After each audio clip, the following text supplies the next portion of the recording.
ओम शांति। आज 1 जुलाई 2026 के बुधवार के प्रातः मीठी मीठी मधुवन मुरली के बाप दादा के मधुर ईश्वरीय महावाक्य सुनते हैं। मीठे मीठे प्यारे प्यारे बाप दादा ने कहा, मीठे बच्चे, सारी दुनिया को शांति देना एक बाप का ही काम है, इसलिए कहते हैं शांति देवा। तो प्राइज भी बाप को ही मिलनी चाहिए। प्रश्न है, कौन से बच्चे बाप को पूरा पूरा फॉलो कर सकते हैं? उत्तर है, जो बाप के समान पावन बनते हैं वही पूरा पूरा फॉलो कर सकते हैं। दूसरा, जो पक्के आशिक बने वही मुझ मासूक को फॉलो कर सकें। ऐसे आशिकों को ही मैं साथ ले जाता हूँ। इसलिए शास्त्रों में दिखाते हैं, गऊ का पूंछ पकड़ने से पार हो जाएंगे। अब यहाँ गऊ की या पूंछ की तो कोई बात ही नहीं है। गीत चला, तू प्यार का सागर है, तेरी एक बूंद के प्यासे हम। ओम शांति। बाप दादा दोनों है ना। अब यह तो बच्चे जानते हैं कि आत्माओं का बाप शिव बाबा है। यह भी तुम जानते हो कि मैं पतित पावन हूँ, मैं निराकार हूँ, तुम भी निराकार हो, शांत स्वरूप हो। निराकार बाप भी शांत स्वरूप है, आत्मा भी शांत स्वरूप है। आत्मा का स्वधर्म है ही शांति। तुम्हारा निवास स्थान है शांति धाम। जब यज्ञ आदि रचते हैं तो कहते हैं शांति देवा, क्योंकि शांति का सागर तो है वह परम पिता परमात्मा। सारी दुनिया को शांति देने वाला वह बाबा है। ऐसे बहुत हैं जिसको शांति के पीछे प्राइज मिलती है। कभी किसी को प्राइज मिलती है तो कहेंगे यह शांति स्थापन करने के निमित्त बने हुए हैं। इसमें बड़े बड़ों के नाम लेते हैं। अब शांति तो चाहिए सारी दुनिया में, नहीं तो अशांति में रहने वाले औरों को भी अशांत करेंगे। ये है ही रावण राज्य। रावण दुश्मन है ना, तो राम को दुश्मन नहीं कहेंगे। राम की कभी एफिजी नहीं जलाएंगे, त्रेता वाले राम की, ना ही परमपिता परमात्मा की। राम राज्य तो सब चाहते हैं, परंतु राम राज्य किसको कहा जाता है यह भी कोई नहीं जानते। सिर्फ कहते हैं नई दुनिया हो, नई दिल्ली में राम राज्य हो। नई दिल्ली कहते हैं, नाम तो बहुत रखे जाते हैं। दिल्ली सब की कैपिटल रहती है। दिल्ली ही परिस्तान थी। राधे कृष्ण को भी वहाँ ही दिखाते हैं। यह दोनों ही मुख्य प्रिंस और प्रिंसेस हैं। सिर्फ दोनों नहीं हैं, ज़रूर और भी होंगे। 8 राजाई तो गाई जाती हैं। बुद्धि से काम लेना है। सतयुग में ज़रूर राजाई और भी होंगी। यहाँ भी देखो कितनी राजाई है, वृद्धि होते ढेर हो जाते हैं। फलाने फलाने गांव का महाराजा, छोटे छोटे गांव भी बहुत है ना, तो सतयुग में इतने थोड़े ही थे। वहाँ तो लक्ष्मी नारायण का ही नाम वाला है। 2500 वर्ष उन्हों का राज्य चला है। मनुष्य कहते हैं लाखों वर्ष हुए। विचार की बात है। ये है आत्माओं के लिए भोजन। बाप यह रूहानी भोजन देते हैं तुम्हारी बुद्धि को, आत्मा को। अब तुम्हारी बुद्धि का ताला खुला हुआ है। ऋषि मुनि आदि सब कहते थे हम रचता और रचना को नहीं जानते हैं। अब तुम बच्चे ऐसे नहीं कहेंगे। तुम तो रचता और रचना के आदि मध्य अंत को जानते हो। तुम अपने 84 के चक्कर को जान गए हो। आदि में तुम देवी देवता थे, फिर मध्य में रावण की प्रवेशता होने से विकारी बन गए हैं। अब है अंत। तुम जानते हो अभी पुजारी दुनिया का विनाश हो रहा है, फिर आदि होगी।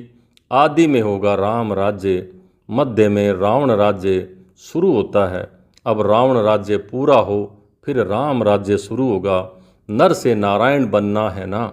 ये है सत्य नारायण की कथा। तुम जानते हो सर्वशास्त्रमयी शिरोमणि श्रीमत भगवत गीता है। श्रीमत मिलती है श्रेष्ठ बनने के लिए। श्री कहते हैं श्रेष्ठ को।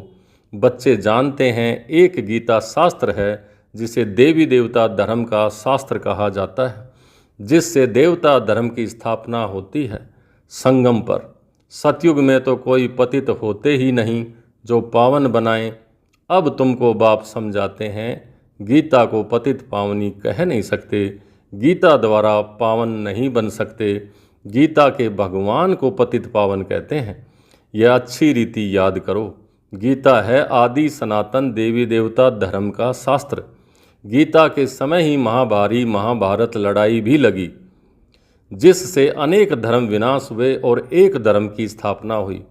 गीता के लिए ही कहते हैं देवी देवता धर्म का शास्त्र, ब्राह्मणों का शास्त्र नहीं कहते हैं। ब्राह्मणों का नाम गीता में है नहीं। परमपिता परमात्मा ही आकर ब्रह्मा द्वारा इन सभी वेद शास्त्रों आदि का सार बताते हैं। अब तुम समझते हो सतयुग में तो ब्राह्मण होते नहीं, वहाँ हैं लक्ष्मी नारायण देवताएं। ब्रह्मा के बाद है विष्णु। चित्रों में भी दिखाया है ब्रह्मा द्वारा स्थापना विष्णुपुरी की। ब्रह्मा और विष्णु इकट्ठे तो नहीं होंगे ना।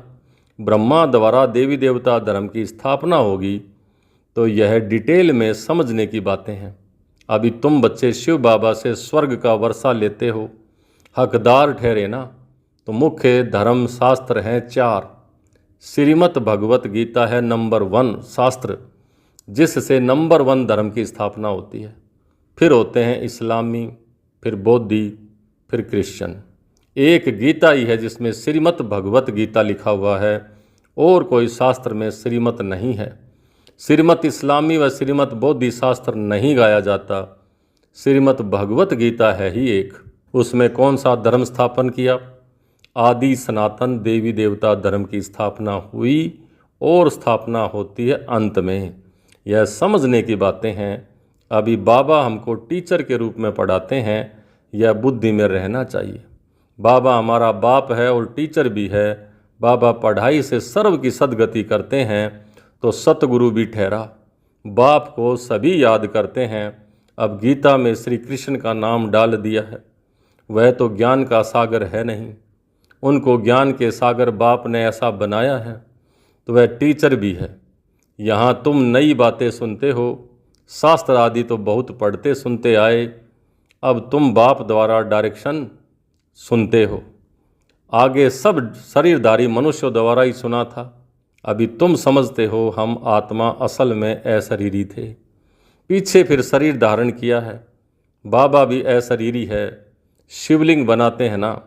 आत्मा शरीर द्वारा उनको पूजती है, पुकारते भी हैं, हे परमपिता परमात्मा आकर हम पतितों को पावन बनाओ। लिंग की पूजा करते हैं, परंतु यह थोड़े ही समझते हैं कि यह पतित पावन बाप है जिसको हम पुकारते हैं, शिव भगवान है, ईश्वर है, बस ऐसे ही याद करते हैं। उनको बाबा कहे तो बुद्धि में आए कि बाबा से वर्षा मिलना चाहिए। हमको वर्षा मिला है तब हम उनको पूजते हैं। भारतवासियों को वर्षा मिला जरूर है, कब मिला यह भूल गए हैं। अब तुम बच्चे समझते हो। बच्चे कहते हैं हम बाबा के पास आए हैं। शिव बाबा ब्रह्मा तन में आकर समझाते हैं। त्रिमूर्ति का नाम बाला है, त्रिमूर्ति मार्ग नाम भी रखा है। बाप की महिमा बहुत है, गीत में भी सुना प्यार का सागर है। तो सर्व का सद्गति दाता है, सर्व को सुख शांति देने वाला है, सर्व का दुख हरता सुख करता है। बहुत प्यारा है ना, उनसे प्यारी चीज़ कोई और होती नहीं। जो बाप स्वर्ग का मालिक बनाए वह ज़रूर प्यारा होगा ना। वह है बेहद का बाप। कहते हैं बच्चों मेरे से स्वर्ग की बादशाही मिलती है ना। तुम आत्माएं भाई भाई हो, अभी बाप द्वारा सुन रहे हो। सभी आत्माएं बाप को याद करती हैं, बाबा हमको आकर पावन बनाओ। अब आत्मा कहती है बाबा आया हुआ है पावन बनाने के लिए। कहते हैं बच्चों 5000 वर्ष पहले तुमको पावन बनाने आया था। अब मुझ बाप को याद करो तो तुम्हारे विक्रम विनाश होंगे और तुम्हारे सब दुख दूर हो जाएंगे। पुकारते भी हैं हे पतित पावन आओ, अथवा तालियां बजाते रहते हैं, रड़ियां मारते रहते हैं, पतित पावन सीताराम गाते रहते हैं, तो खुद पतित ठहरे ना। ये है ही नरक।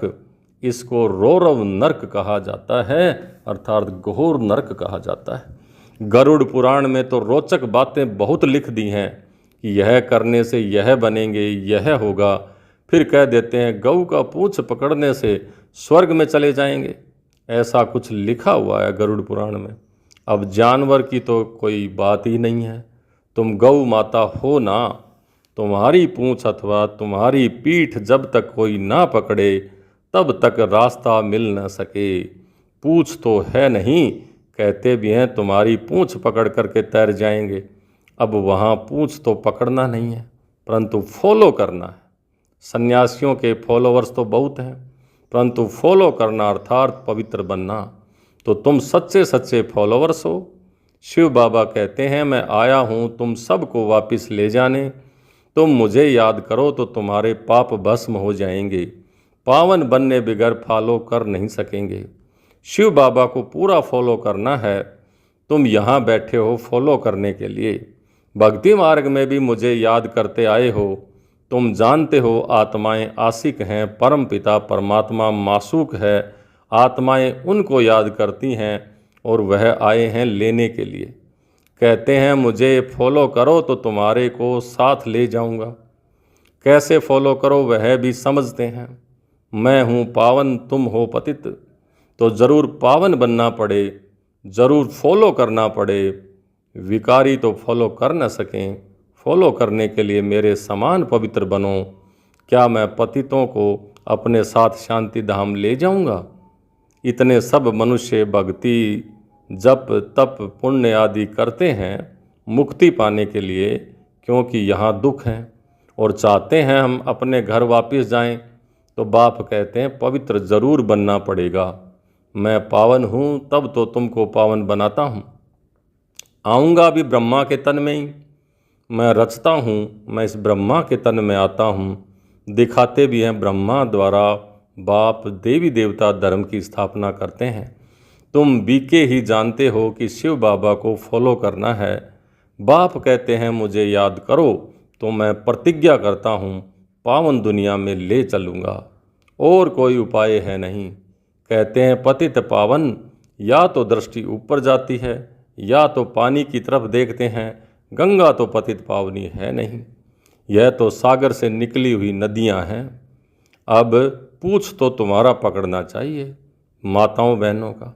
बाप कहते हैं तुमको पावन बनना है, मेरे को फॉलो करना है, तभी साथ चल सकेंगे। बाप कहते हैं तुम मेरे साथ रहने वाले थे, अब 84 का चक्कर लगाए पतित बने हो।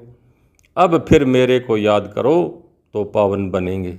सन्यासी भी गृहस्थी को कहते हैं फॉलो करना है तो घर बार छोड़ो। बाबा कहते हैं मैं परम धाम में रहता हूँ, तुम भी चलेंगे या यहाँ ही विषय सागर में रहना अच्छा लगता है?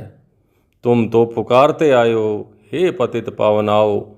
अब बाप आए हैं साथ ले जाने, तो कलप कलप आकर तुमको साथ ले जाता हूँ। फिर सतयुग में तुम बहुत सुखी रहते हो। यह लक्ष्मी नारायण स्वर्ग के मालिक थे ना, इन्हों को इतना सुख देने वाला कौन? Heavenly God father. बाप याद दिलाते हैं तुम हमारी जयंती मनाते हो। परम पिता परमात्मा की जयंती सभी भारतवासी मनाते हैं। हमारा यह बर्थ प्लेस है। क्रिश्चियन थोड़ी मानेंगे, वह तो क्राइस्ट को मानेंगे। शिव जयंती भारतवासी मनाते हैं। यह सर्व के पतित पावन बाप का बर्थ प्लेस है। बाप सबको सुख देने वाला है, सर्व को लिबरेट करने वाला है। तो भारत कितना ऊंच है बाप जानते हैं। ड्रामा अनुसार जब हमारे बच्चे बहुत दुखी हो जाते हैं तब मैं आता हूँ वर्षा देने के लिए। बाप है ज्ञान का सागर, सुख का सागर, बच्चों को वर्षा दे रहे हैं। कहते हैं मुझे फॉलो करो। यह जानते हो हम आत्मा विकारी हैं, इसलिए शरीर भी विकारी ही है। सतयुग में आत्मा पवित्र है तो शरीर भी पवित्र मिलता है। अब बाप कहते हैं बच्चे पावन बनो, याद से ही तमो प्रधान से सतो प्रधान बनेंगे। अच्छा मीठे मीठे सिकली दे बच्चों प्रति माता पिता बाप दादा का याद प्यार और गुड मॉर्निंग। रूहानी बाप की रूहानी बच्चों को नमस्ते। हम रूहानी बच्चों की रूहानी बाप दादा को याद प्यार, गुड मॉर्निंग और नमस्ते। धारणा के लिए मुख्य सार। पहला, बाप से स्वर्ग का वर्षा लेने के लिए मैं आत्मा भाई भाई हूँ, यह पक्का करना है। बहुत प्यार से रहना है, जैसे बाप प्यारे से प्यारा है ऐसे प्यारा बनना है। दूसरा, बाप समान पावन बनकर बाप को पूरा पूरा फॉलो करना है। बाप के साथ वापिस घर शांति धाम चलने के लिए पावन जरूर बनना है। आज का वरदान, निर्बल आत्माओं में शक्तियों का फोर्स भरने वाले ज्ञान दाता सो वरदाता भवै। निर्बल आत्माओं में शक्तियों का फोर्स भरने वाले ज्ञान दाता सो वरदाता भव। वर्तमान समय निर्बल आत्माओं में इतनी शक्ति नहीं है जो जंप दे सकें, उन्हें एक्स्ट्रा फोर्स चाहिए। तो आप विशेष आत्माओं को स्वयं में विशेष शक्ति भर के उन्हें हाई जंप दिलाना है। इसके लिए ज्ञानदाता के साथ साथ शक्तियों के वरदाता बनो। रचता का प्रभाव रचना पर पड़ता है, इसलिए वरदानी बनकर अपनी रचना को सर्व शक्तियों का वरदान दो। अभी इसी सर्विस की आवश्यकता है। आज का स्लोगन, साक्षी होकर हर खेल देखो तो सेफ भी रहेंगे और मज़ा भी आएगा।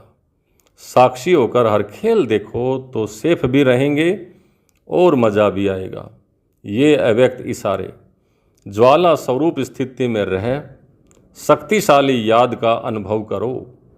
आप महान तपस्वी आत्माएं ज्वाला रूप शक्तिशाली याद द्वारा प्राप्ति की किरणों की अनुभूति करो और कराओ। आपका तपस्वी स्वरूप औरों को देने का स्वरूप है। जैसे सूर्य विश्व को रोशनी देने की ओर अनेक विनाशी प्राप्तियों की अनुभूति कराता है, ऐसे आप भी अपने तपस्वी स्वरूप द्वारा शांति और शक्ति की किरणें देते रहो। अच्छा, ओम शांति।